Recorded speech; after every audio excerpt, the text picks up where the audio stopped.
Hi, everybody. My name is Jennifer Trujon, and I'm the ESL consultant. I'm happy to talk to you today about English language learners and the kindergarten experience. I want to start by giving you some context to the current trends in Ontario and our board in regards to English language learners. Ontario schools have some of the most multilingual student populations in the world. 28% of students in Ontario are English language learners. Linguistic and cultural diversity is a key characteristic of many of our Ontario schools. Research also supports that multilingualism has many benefits. It helps in developing English proficiency, and prior language learning experience can help facilitate and accelerate further language learning. This should be seen as an asset and not a deficit, especially when it comes to additional language learning. I wanted you to note that 70% of our English language learners in our board speak more than one language at home. And also that 60% of our English language learners speak one of the top 10 common languages in our board, and the other 40% represents the additional 60 other unique languages. So we are very varied in linguistic and cultural diversity. So who exactly are we talking about when we refer to English language learners? English language learners, who we also call ELLs, is a broad term that describes students learning English through ESL programs. They come from diverse backgrounds and experiences and have a variety of strengths and needs. So just to clarify, when we say ELL, we are referring to the person who is learning English. But when we refer to ESL, we are referring to the programs that they are supported by. These students may be Canadian born or newly arrived from other countries, or they may require focused educational supports from all teachers to enable them to fully access curriculum and then attain proficiency in English. So as I mentioned, we have ESL programming, but what I wanted to make clear was that ESL programming is offered to ELLs only starting at the first grade. ESL teachers support many schools, so will not always be at your school, but can be reached by email and can certainly be used as a resource for you in supporting your students. The good news is that the daily routines of the kindergarten program, are an ideal place to model language, to introduce new vocabulary, and encourage oral interaction. As I said, our ESL teachers are always available as a resource to kindergarten teachers. However, they do not offer direct support to students at this stage. So I want to make sure you are aware of the importance of first language for English language learners. So strong skills in first language act as a bridge both for language development and for conceptual development in the new language. So students who have a strong foundation in their first language are likely to learn English more quickly and achieve greater success at school. It's important to note that literacy skills transfer across languages. The tricky part is that in kindergarten, the student is often learning these foundational skills in their first language while learning them in English. We as teachers need to be accepting and value the student's first language and culture. We can encourage our parents to continue the use of their first language at home in rich and varied ways, as it serves as a foundation for language and literacy development in English. So, for example, we can encourage practicing foundational skills at home in their first language by having them do rhyming activities in their first language at home, word games, and listening to read alouds in their home language. We can also encourage that parent-child connection or communication by sending dual language books home if possible, or sharing links to digital resources for them to read for interest in their first language with their families. A great resource for this is a website called Unite for Literacy, and it narrates stories in 2 languages, and you can choose which languages the stories are narrated. And our ELLs really enjoy this site because they can choose books from various categories that interest them. What is typical of ELLs in the various stages of language acquisition at this level?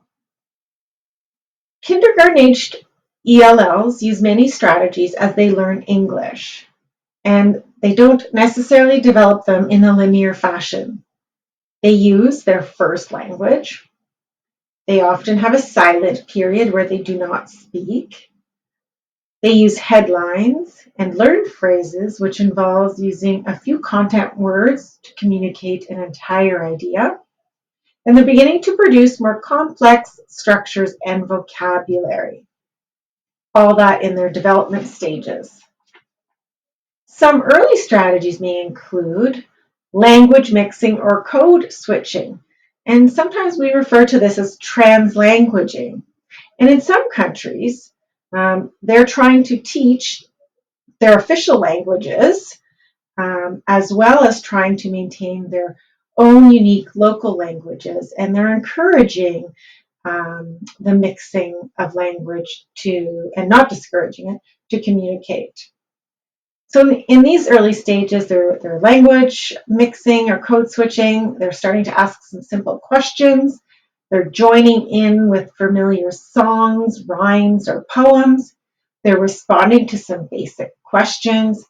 And they're communicating observations after teacher modeling. And in the later stages, skip the slide.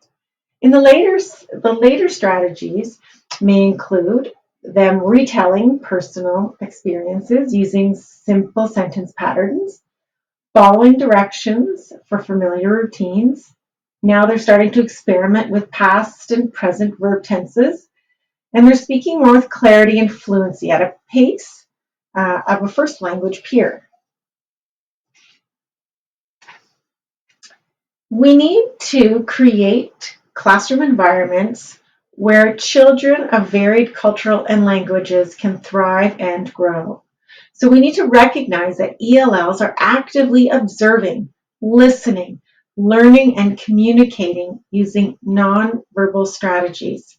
And it's also interesting to note that 55% of what a beginner English language learner understands is through nonverbal communication. So we need to recognize that it takes time to separate the languages that they hear around them and to use them in appropriate circumstances. We need to respond positively to children's attempts to communicate. We want to respond to them by using a combination of gestures, words, and tone of voice. And we want to learn a couple of words in the student's first language. There's nothing that makes them more proud than to share their home language, which is their identity. And so we also need to think about providing hands-on and manipulative experiences for our ELLs. We want to invite students to participating by pointing, if possible, by matching. We want to model and we want to think aloud. We want to extend the communication for further understanding. We want to introduce new vocabulary. We want to plan and implement small group shared readings or discussions so it's less formal, less intimidating. And we want to create an environment where they feel secure, safe, and respected. So let's talk about assessment. So when assessing ELLs, it is important for a kindergarten teacher to use the expertise of the ESL teacher.